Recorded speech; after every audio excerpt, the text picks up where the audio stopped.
Polisi dari Polrestabes Palembang melakukan olah tempat kejadian perkara setelah mendapat laporan adanya warga yang kehilangan spare part mobilnya saat parkir di kawasan Jalan Amin Mulia, 15 Ulu, Jakabaring, Palembang. Di lokasi kejadian, polisi menemukan tanda bekas kerusakan paksa pada kaca mobil sebelah kiri, serta bekas goresan benda keras dan patahan obeng. Diduga pencurian dilakukan pelaku dengan menggunakan obeng untuk mencongkel kaca, lalu membuka pintu dan kap mobil. Pelaku kemudian membawa kabur aki dan pompa minyak mobil korban. Cak mana dia tuh modus maling ya, Kak? Yo, aku tadi kan dari rumah tadi ngambil alat di dalam mobil kan. Lepas itu tadi baru tahu pintu itu terbuka kan. Aku udah tahu semalam kejadiannya kan.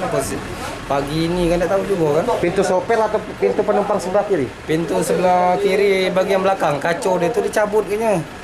Pakai obeng, ada obeng patah. Obeng yang hilang, Kak? Di dalam tuh yang tetap baterai, pompa minyak kan. Nah itu, cuman aku alat mesin itu belum tahu yang mana yang hilang. Polisi masih mengumpulkan bukti dan keterangan saksi terkait peristiwa tersebut untuk kemudian mencari pelaku. Yudi Kiswanto, Kompas TV Palembang, Sumatera Selatan.